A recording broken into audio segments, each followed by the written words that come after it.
Ustaz, saya tahun depan mau menikah.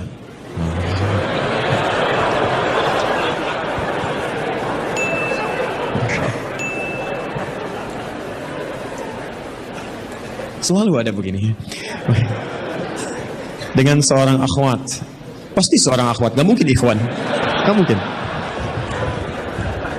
Kalau seorang ikhwan ada yang salah dalam diri antum ya. Baik, Quran surah ke-49 ayat 13. Ya ayyuhan nasu inna khalaqnakum min dzakarin wa untha. Hei manusia, kami ciptakan kalian pasangannya laki-laki dengan perempuan. Ya, laki-laki disebut dengan ikhwan, perempuan disebut dengan akhwat. Jadi kalau antum ikhwat pasti pasangannya akhwat ya.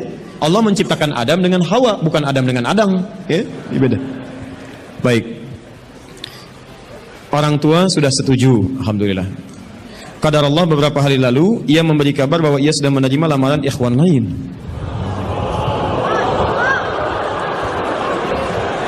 Masya Allah.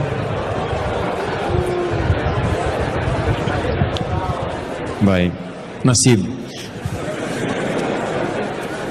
Padahal anak sudah sabar menunggu dia selama 4 tahun. Masya Allah. Baik, luar biasa. Kita sudah capek-capek hampir 2 jam mendapatkan cahaya, antum jadi meredup lagi. Masya Allah. Saya sabar menunggu dia selama 4 tahun tanpa komunikasi. Ini masalahnya. Beri saya nasihat Ustaz agar saya bisa melupakan dia, agar anak bisa fokus kembali. Allahu Akbar. Agar saya bisa fokus kembali menghafal Al-Quran dan hadis. Ini ujiannya. Jadi pertanyaan saya, antum pengen menghafal Quran dan hadis atau pengen menikah? Baik. Quran surah ke-57 Al-Hadid ayat ke-22. Quran surah ke-2 Al-Baqarah ayat 286. Quran surah ke-3 Ali Imran ayat 142, posisi paling kiri sebelah atas. Taib. Saya mulai dari Quran surah Al-Hadid surah 57 ayat 22. Ma asaba min musibatin. Tidak pernah ditetapkan satu kejadian. Awas, hati-hati. Di bumi fil ardi wala fi anfusikum, atau menimpa dirimu, illa fi kitabin min qabli an nabraha, kecuali semua itu telah tertuliskan di dalam kitab sebelum semuanya nampak dalam kehidupan. Ayat ini ingin memberikan gambaran bahwa semua kejadian-kejadian yang terjadi di muka bumi ini, termasuk dalam terkait aktivitas kita, termasuk dalam pencarian jodoh kita, semuanya telah tertuliskan, diatur oleh Allah Subhanahu wa taala. Singkatnya, semua ada dalam aturan Allah.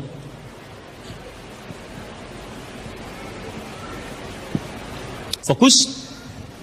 Lihat, Allah telah mengatur si fulan hidup sekian, meninggal sekian, rizkinya sekian, jodohnya akan mendapatkan sekian. Sebagian tidak bisa diikhtiarkan seperti ajal nggak ada ikhtiarnya. Anda tidak bisa ikhtiar untuk bisa menunda atau mempercepat ajal, langsung. Nggak bisa diintervensi. Sebagian ada yang harus diikhtiarkan. Hukumnya sudah ada, cuman kita tidak tahu bagaimana dengan takdir yang telah Allah tetapkan. Maka untuk mendapatinya, maka ikhtiar kita untuk meraihnya. Maka ada sesuatu yang ditempuhnya dengan cara ikhtiar. Taib. Di antaranya ini jodoh. Masya Allah. Allah telah tetapkan jodoh kita, diatur oleh Allah. Ini yang terbaik untuk kehidupan kamu. Tapi Allah merahasiakan kepada kita siapa jodoh yang dimaksudkan. Maka kita berikhtiar, yang dengan ikhtiar itu ada pahala didapatkan. Saya ulang, ada pahala didapatkan, ada kenikmatan dalam mencarinya. Bayangkan kalau kemudian nikah aja tiba-tiba tanpa ada pencarian. Antum gak akan pernah merasakan bagaimana nikmatnya ta'aruf, bagaimana nikmatnya mengenal, bagaimana mencari, bagaimana pahala bersabar, bagaimana nikmatnya berdoa, bagaimana istikharah dalam menentukan jodoh kita. Itu semua menghasilkan pahala dalam kehidupan kita. Maka yang pertama, lihat ketentuan Allah yang pertama, apapun ikhtiar yang telah Anda tempuh, maka semua ikhtiar ini tetap tidak akan keluar dari aturan Allah Subhanahu wa taala. Jadi kalau antum tadi sudah menunggu selama 4 tahun tanpa komunikasi, Masya Allah, sudah siap melamar, tiba-tiba Masya Allah dibalap oleh orang lain. Tolong fokus. Maka bagaimana cara memahaminya? Perhatikan. Ikhtiar yang Allah tetapkan dalam aturan yang dibuat tadi, boleh jadi tidak harus selalu menyampaikan kita pada tujuan yang kita inginkan. Karena aturan Allah itu ketika ditetapkan akan bersanding dengan maslahat bagi kehidupan kita yang menjalaninya. Ingat ini ya, ingat. Aturan Allah ketika menetapkan, fulan rezeki kamu sekian, fulan fisik kamu begini, fulan jodoh kamu si fulanah. Ketika Anda menempuhnya dengan ikhtiar, tidak harus kemudian Anda meraihnya sesuai dengan keinginan Anda. Contoh, maaf, Anda ingin misalnya sekolahnya ke ITB, Anda ikhtiar. Juara satu. Begitu tes di ITB, tidak lulus. Lulusnya ke IAIN, misal. Harap-harap ke ITB, masuknya ke IAIN. Harap-harap ke ITB, masuknya ke UNPAD. Ketika Allah kemudian menakdirkan Anda, misal, keinginan Anda ke UNPAD, keinginan Anda ke ITB, tapi kemudian tiba-tiba beloknya ke UNPAD. Bagaimana memahaminya? Perhatikan. Kadang jalan kehidupan yang telah Allah tetapkan bukan harus menentukan hasil sesuai dengan yang Anda inginkan, tapi Allah menetapkan sesuai dengan apa yang Anda butuhkan. Anda ingin ke ITB, tapi apa yang Anda dapatkan di ITB bukan maslahat buat kebutuhan Anda. Maka dibelokkan oleh Allah ke UNPAD supaya Anda mendapatkan apa yang Anda butuhkan dalam kehidupan Anda. Karena Allah mengabulkan apa yang Anda butuhkan, bukan apa yang Anda inginkan. Saya ulang, Allah mengabulkan hanya apa yang Anda butuhkan, bukan apa yang Anda inginkan. Ada 3 jenis cara pengabulannya.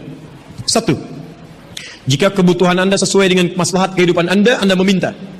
Maka jika keinginan Anda dalam permintaan sesuai dengan kebutuhan Anda, maka segera dikabulkan. 2, ada yang ketika Anda memohon, Anda belum sanggup untuk mendapatinya. Nanti ketika Anda mulai sanggup, disitulah kemudian Allah berikan. Antum punya anak 5 tahun. Antum kaya, punya banyak uang, kemudian anak itu minta dibelikan motor. Dibelikan nggak? Uangnya ada, motornya siap dibeli. Anak baru 5 tahun, minta dibelikan motor, dibelikan nggak? Kenapa? Karena dia belum sanggup menggunakannya. Tapi Anda sampaikan, nah, papa punya uang, papa siapkan ya. Nanti ketika sanggup baru saya berikan. Demikian ketika Anda meminta kepada Allah Subhanahu wa taala dan memohon. Maaf, Anda mohon, belum dikabulkan juga. Boleh jadi bukan Allah belum mengabulkan, tapi Anda belum siap untuk menerimanya. Contoh, Nabi Muhammad SAW berdoa kepada Allah supaya kiblat dipindahkan dari Masjid Al-Aqsa ke Masjidil Haram. Kapan berdoanya? Sejak di Mekah. Kapan dikabulkan? Saat ke Madinah. Kurang lebih 3 tahun baru dikabulkan. Quran surah kedua Al-Baqarah ayat 144, paling kiri sebelah bawah. Qad nara taqalluba wajhika fis sama' falanuwalliyannaka qiblatan taradaha fawalli wajhaka syatral masjidil haram. Muhammad, kami perhatikan engkau senantiasa menengadahkan wajahmu ke langit memohon, meminta. Lihat, maka mulai hari ini kami kabulkan doamu. Mulai palingkan kiblatnya dari Masjidil Aqsa ke arah Al-Masjidil Haram. Berapa lama Nabi berdoa? 3 tahun. Nabi Muhammad SAW berdoa 3 tahun baru dikabulkan oleh Allah. Kenapa baru dikabulkan? Karena pengalihan kiblat baru sesuai dengan kebutuhan umat Islam pada saat itu setelah 3 tahun. Nabi Ayub alaihissalam, antum kenal Nabi Ayub? Kenal di mana? Kadang-kadang kenal Nabi Ayub. Luar biasa. Tadi malam di Dumai ada yang kenal Korun. Bulan lalu di Lampung ada yang kenal Fir'aun. Masya Allah. Di Pekanbaru kenal Nabi Ayub. Luar biasa. Itu siapa sebetulnya? Nabi Ayub itu diuji dengan penyakit luar biasa. Maaf, tadinya kaya, punya istri yang sangat cantik, anaknya 12. Hari yang bersamaan, hari pertama, maaf, diuji dengan harta semua habis. 1 hari. Hari kedua, anak semua meninggal. Hari ketiga, diuji dengan penyakit. Yang penyakitnya tidak akan pernah dialami orang setelahnya. Tidak juga dialami orang sebelumnya. Berapa diuji? 20 tahun. Beliau diuji 20 tahun. Apakah mengeluh? Tidak. Kata istrinya, kalau bahasa kita, papa kan Nabi. Angkat tangan papa, mohon kepada Allah. Mintakan sembuh aja, sembuh. Apa jawab Ayub? Berapa lama kita sehat dan senang? Kata istrinya, Masya Allah, 20 tahun. Berapa lama kita diuji begini? 7 tahun. Kata Ayub, nanti saja. Kalau usia ujian sakit sama dengan ujian sehat, sama-sama 20 tahun, baru saya memohon kepada Allah Subhanahu wa ta'ala. Anda bisa bayangkan, Nabi Ayub, Nabi, Rasul, dekat dengan Allah, jaminannya surga, surga tingkat tinggi, diberikan ujian 20 tahun, beliau bersabar dan tetap ibadah. Antum, Masya Allah, mahasiswa, baru semester 5, bukan nabi, bukan rasul, surga belum jelas, amalan masih berantakan, hisab masih menegangkan, surga belum ada jaminan, baru 4 tahun.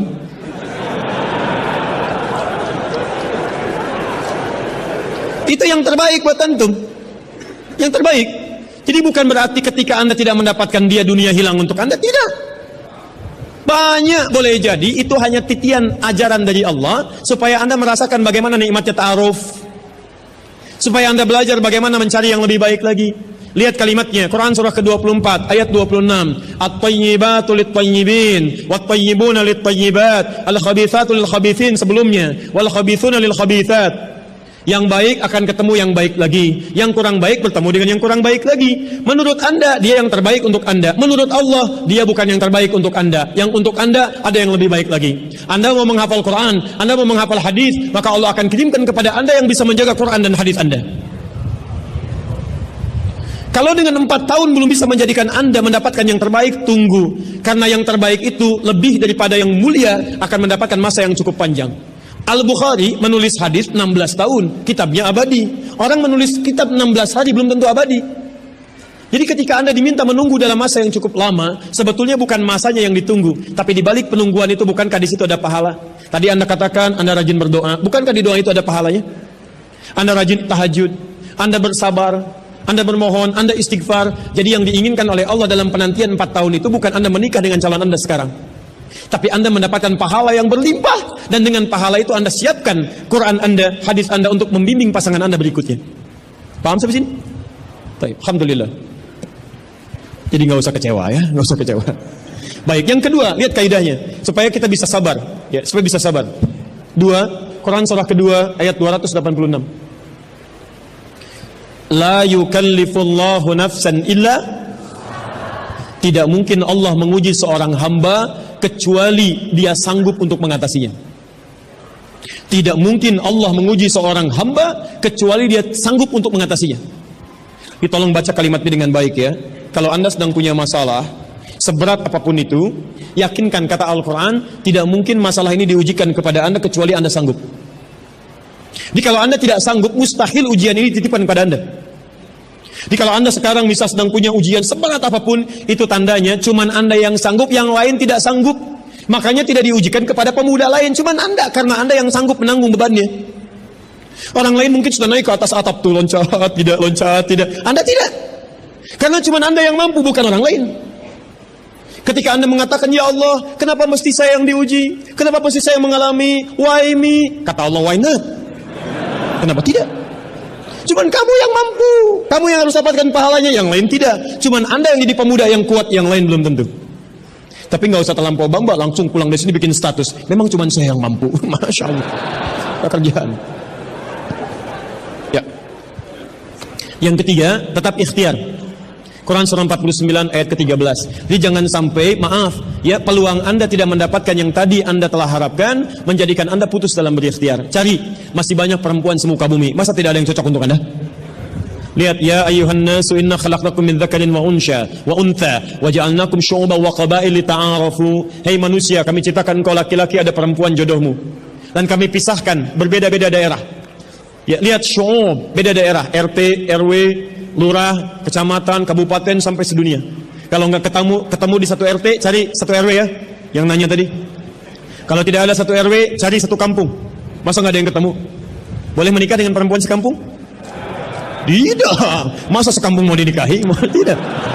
Batas paling maksimal 4. Sekampung tidak pilih satu dari sekampung. Sekampung mau dinikahi, Masya Allah. Silahkan cari ya.